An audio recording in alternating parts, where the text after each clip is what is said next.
Hay gente que tiene una cuestión con el cloro y yo qué sé qué rábanos. Yo ya estoy muy acostumbrada, se ve, porque no me doy mucho. O sea, me doy pero muy poco cuenta. A mí no me cambian el agua salada y el Cardona, por ejemplo. Soy de Cardona. Digo acá, pero soy de allá. El agua es salada. Entonces, es impresionante el cambio, la diferencia de. Sí, sí. No, bueno, pero eso ya parece una diferencia importante, ¿no? No, en mi ciudad, yo vivo en Rosario, acá nomás, lo que sí, igual mucho no se siente. Yo me la tomo igual. Bien. Sí. Lo que no mata fortalece, dicen.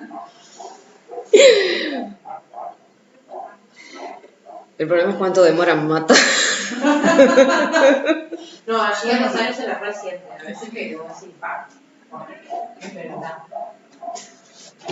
Está bien. Bueno, volviendo a la cuestión de la estética como filosofía de la belleza.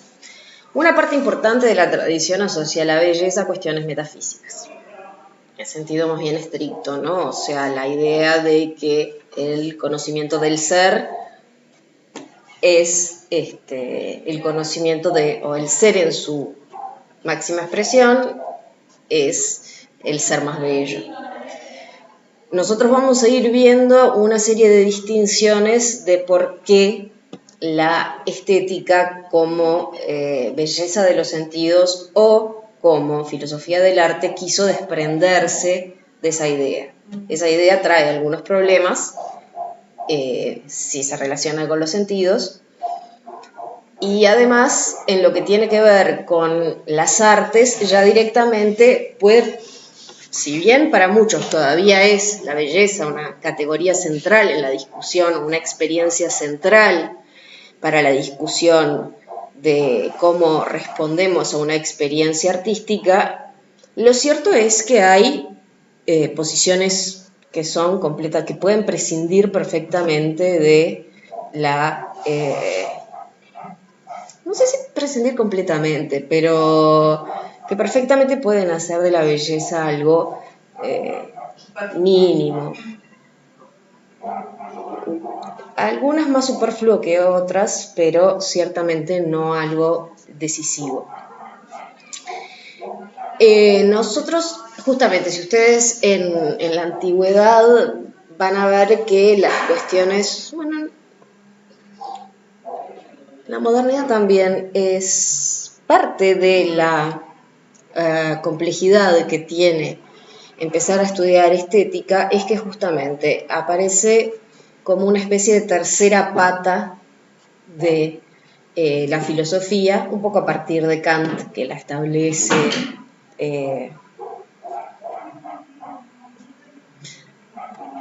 que la coloca en la tercera crítica, y luego el siglo XIX retoma la tercera crítica fundamentalmente en esa primera parte y no in totum, pero también porque la idea de que había una distinción entre lo que pudiese ser la realidad, lo que pudiese ser la imaginación y lo que pudiese ser la razón, es una idea que permea casi toda la modernidad. Entonces la van a encontrar en la enciclopedia francesa,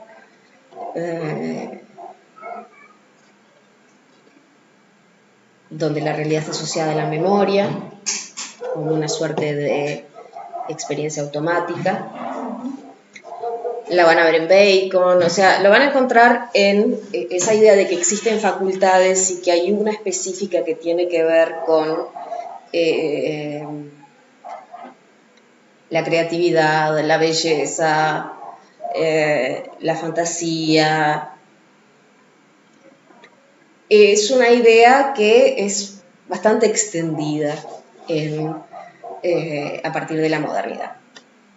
En ese sentido quedó un poco algo que no necesariamente es, o sea, el cuento no es tan simple, pero algo de verdad hay en el esquema de que, bueno, o sea, esto de lo bello, bueno y verdadero tiene una contrapartida, digamos, en partes de la filosofía. Una que estudia lo verdadero, la teoría del conocimiento, el ser, filosofía de la ciencia y todas las relacionadas. Otra que estudia lo bueno y entra en la ética, la filosofía política y demás. Y lo bello, y ahí entraría la estética y, bueno, y algunas versiones de ciertas filosofías de la belleza y demás.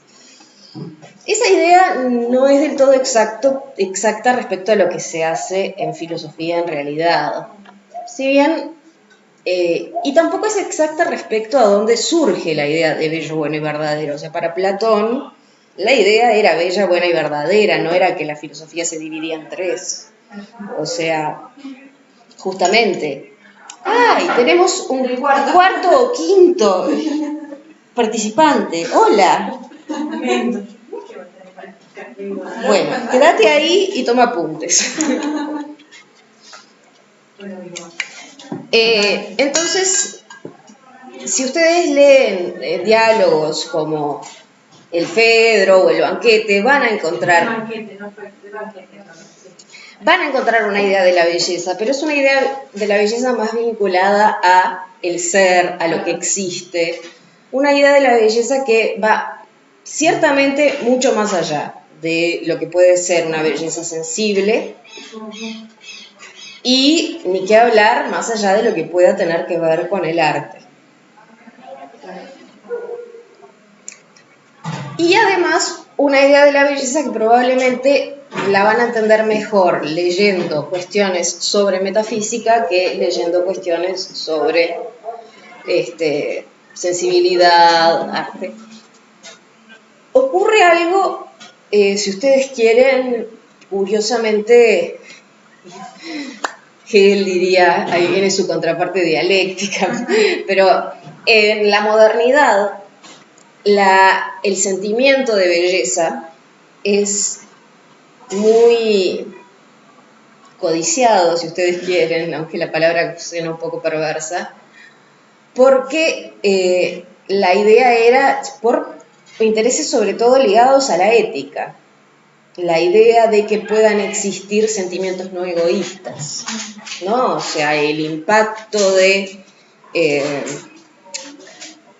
la filosofía ética y política del ser humano como naturalmente degenerando en, o simplemente como esencialmente siendo alguien malo y egoísta, genera una búsqueda, no voy a decir que permanente porque no es así, pero de buscar sentimientos que no tengan ese que ver con esos impulsos aparentemente tan perniciosos para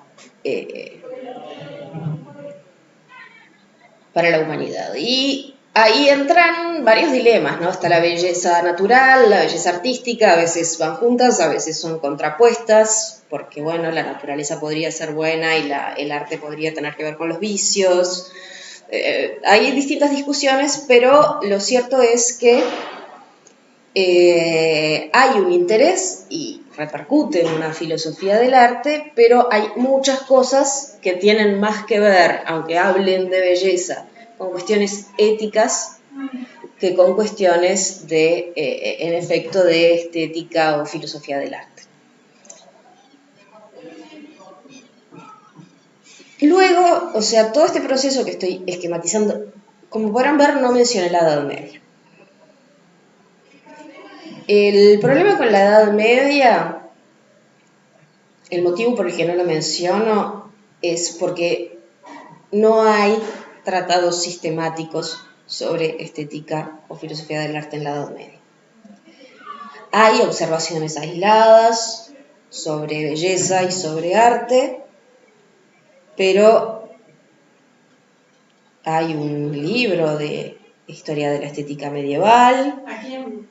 Acá en todo el barrio se puede. Mira, el que trabajó mucho y mira, hay un libro muy bonito que es no me acuerdo si el título es lo bello y lo feo en el medioevo, que es de Humberto Eco, que escribe muy bien, como ya habrán descubierto. también es muy zorrito y lleva mucha agua para su molino, pero es un libro breve y si no, hay otro autor que yo se los voy a pasar para la parte de filosofía antigua, que es un polaco, Tatarkiewicz, Vladislav, que escribe una historia de la estética antigua, medieval y moderna, en la que se encarga de la primera modernidad, no de la que vamos a ver nosotros. Pero justamente él sistematiza fragmentos. Él toma textos, justamente, o sea, sus libros tienen,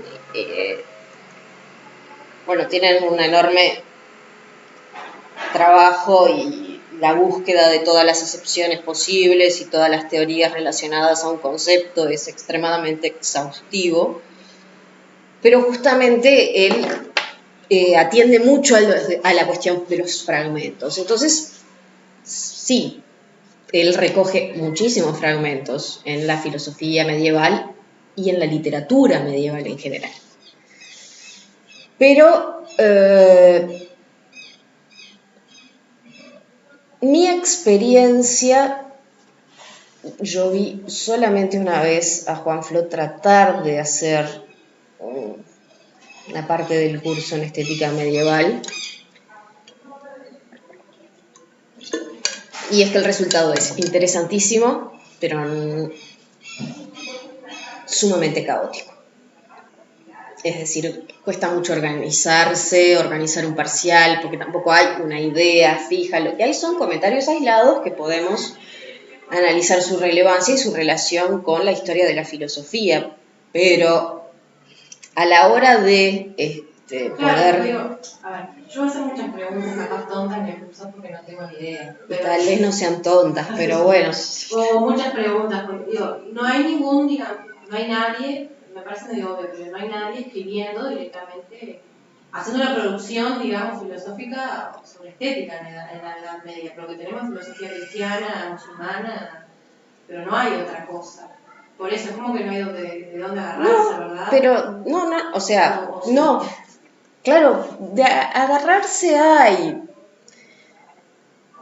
Santo Tomás escribe algunas cosas sobre la belleza, pero también están asociadas a cuestiones religiosas y eventualmente cognoscitivas. Es decir, hay textos, pero ni son representativos, ni son sistemáticos sobre los temas, o sea, y si no tienen, y además su repercusión no es, para un curso que pretende ser canónico, no es fundamental. No es que no sean importantes, pero se puede prescindir de ellos. No, pero yo no lo digo por el curso, que sino por curiosidad propia. Por eso que tenemos siempre la Edad Media como tan oscura y cosas por el estilo.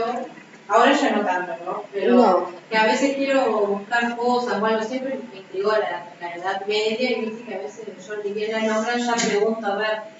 Pero pasa que la ven como si sacando la filosofía cristiana, digo, yo todo eso no sé, en todas las iglesias y todo, el otro día sí, pero yo estoy cursando medieval, nunca me la puedo sacar de arriba, los vitró y todas esas cosas que tenían un fin de educativo y todo, digo, todos justificados son por la filosofía cristiana, no sé. No es solamente eso, el problema es que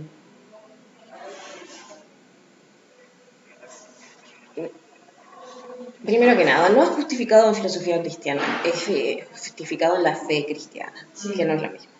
O sea, los Vitro no hablan sobre las causas, sino que en general cuentan la historia bíblica o similares. Entonces ahí ya tenés una diferencia. Segundo, el cristianismo, y especialmente el primer cristianismo, tiene la cuestión de la iconoclasia cristiana y del rechazo a los bienes materiales. Y esto le generó un relajo bárbaro en relación a las artes y a las experiencias sensibles placenteras.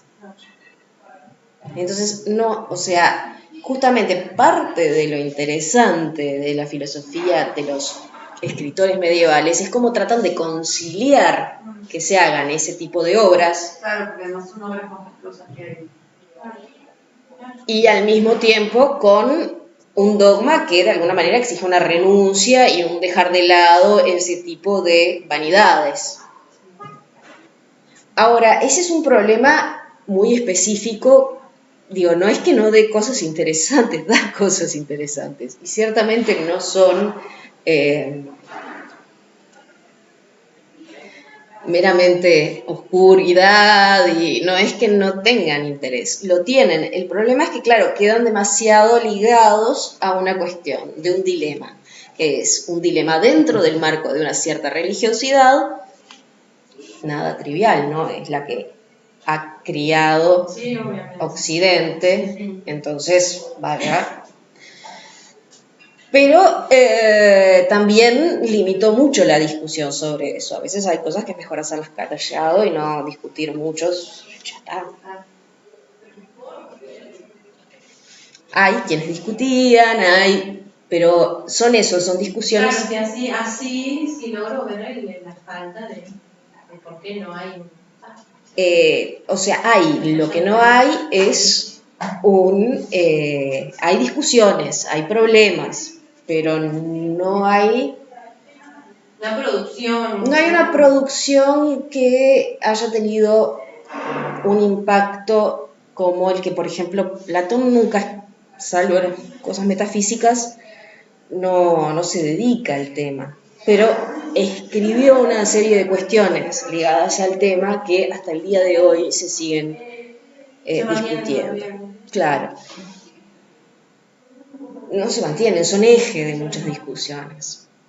En el caso de los medievales, bueno, sí, hay algunos temas a los cuales, y obviamente aportaron en lecturas a todos los que vinieron después, o sea que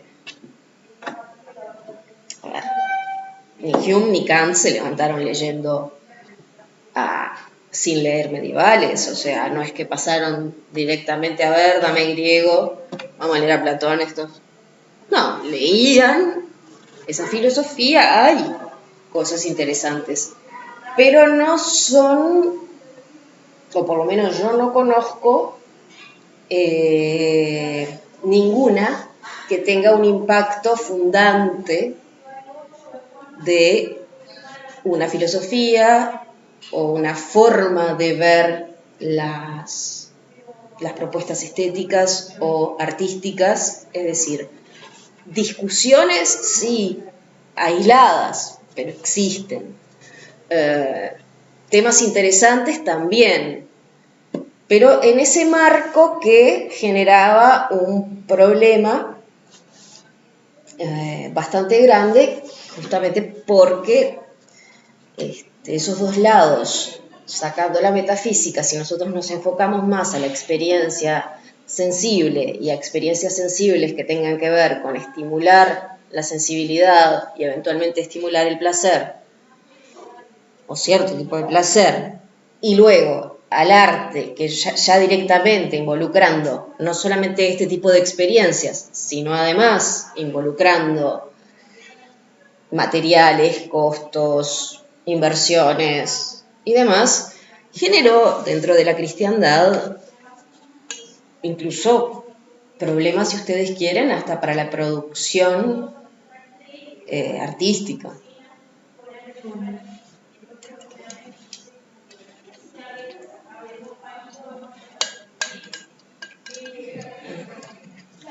Entonces, bueno, no es tanto una cuestión de oscuridad medieval, sino de que los medievales estaban en otras cosas y a veces se preocupaban por estas, pero no es un tema que predomine. Y bueno, y por eso les digo, existen estos libros, entre muchos tantos, pero estos dos, uno de ellos muy breve y otro más extenso y detallado, que les pueden dar una pauta sobre las múltiples cuestiones de las que puede hablar Humberto Eco era lo bello y lo malo de la estética medieval. No, lo bello y lo feo. O lo feo y lo bello. Y no, ni siquiera sé si es exactamente ese el título, pero me puedo fijar. Es un mismo libro, pero en este momento no me acuerdo si el título es exactamente ese.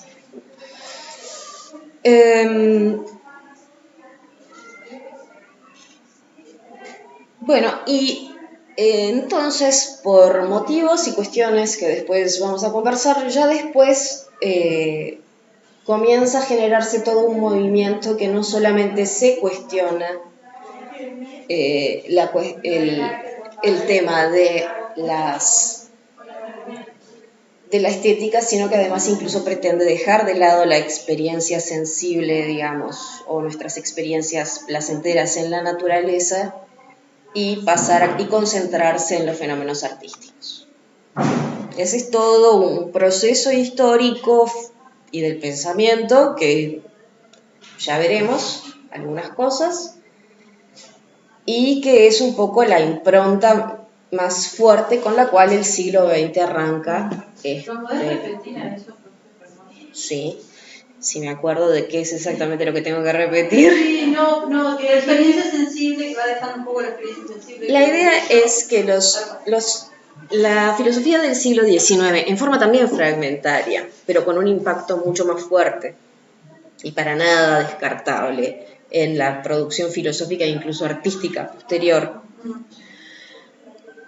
comienza a ser un movimiento donde la experiencia sensible y el placer o lo que nosotros llamaríamos la experiencia estética relevante deja de estar en el contacto con la naturaleza o en nuestra relación con la naturaleza y pasa a enfocarse en la producción artística.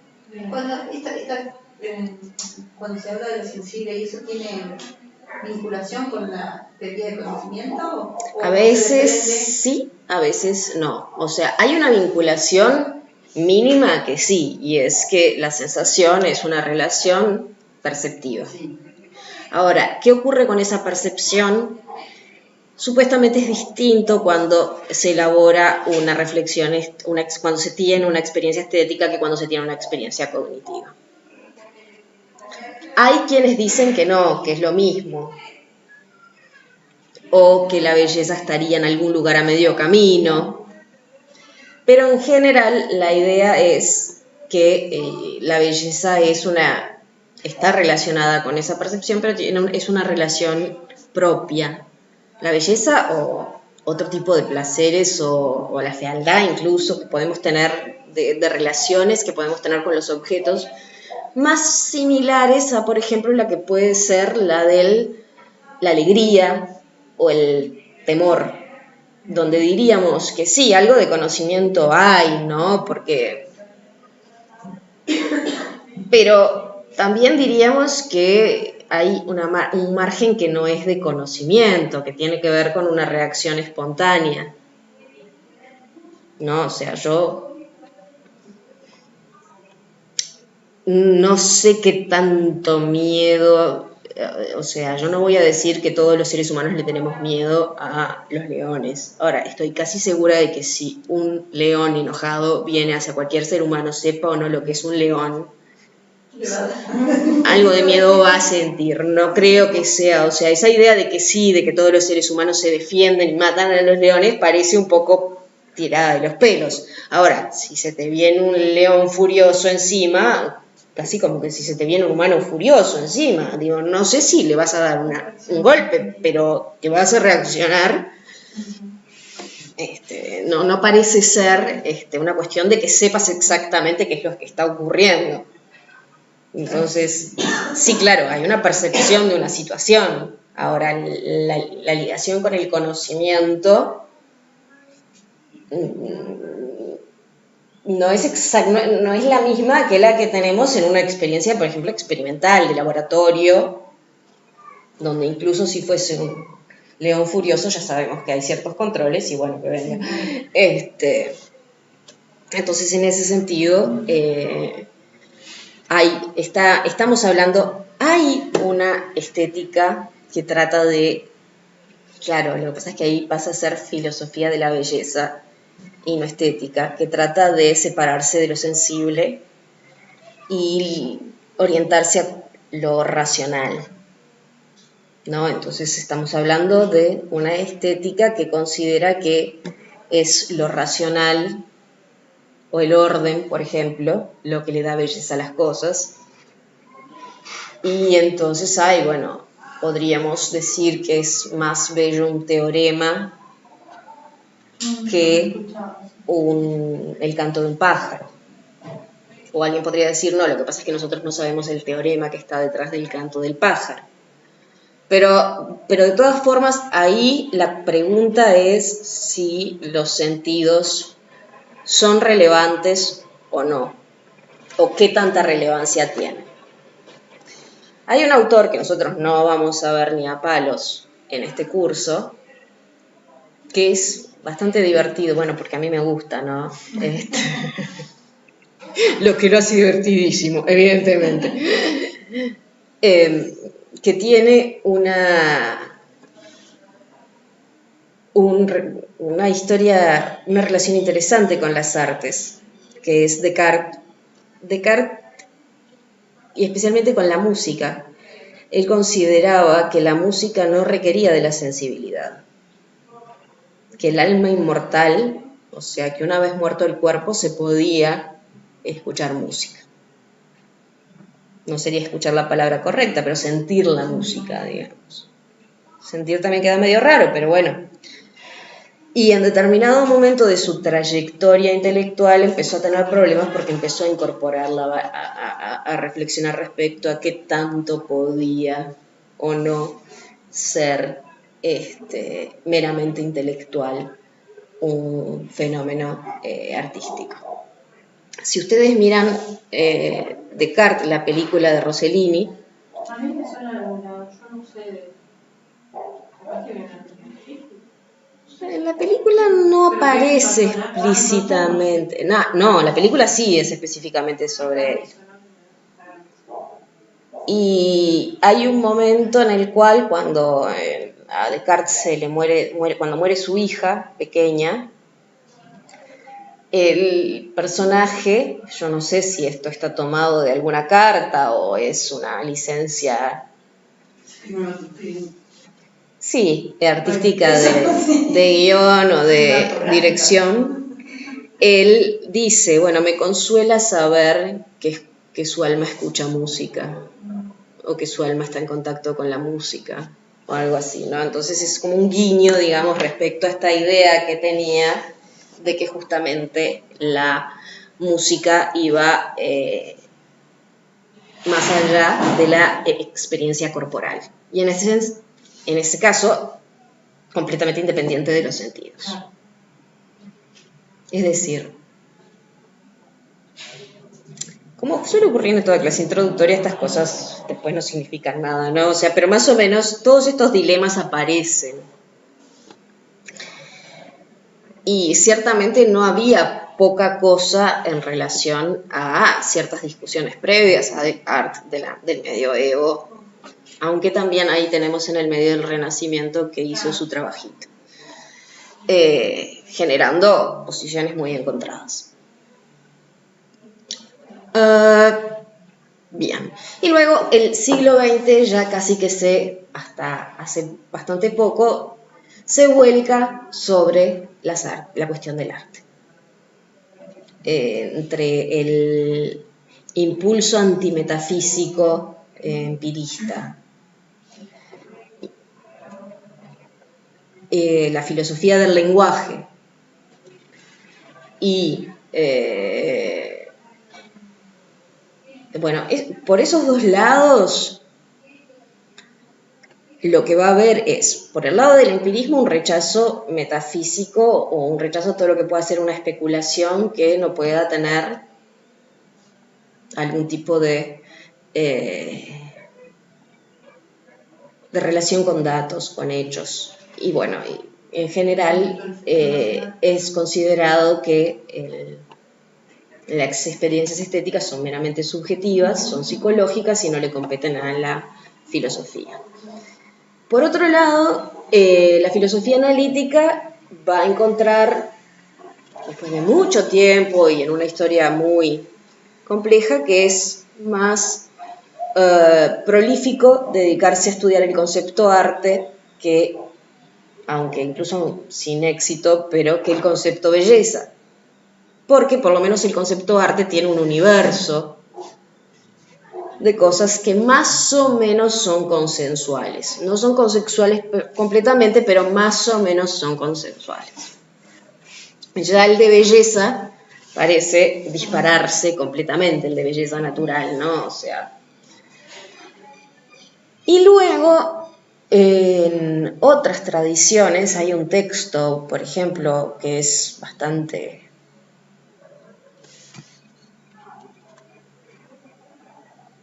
es muy leído, no bastante, leído, que es de Heidegger, que es La verdad de la obra de arte, en la obra de arte, perdón, pero que en lo personal creo que es básicamente un texto metafísico. No, anotarlo puede ser, o sea, se lee mucho, pero lo que está buscando él es la obra de arte como un espacio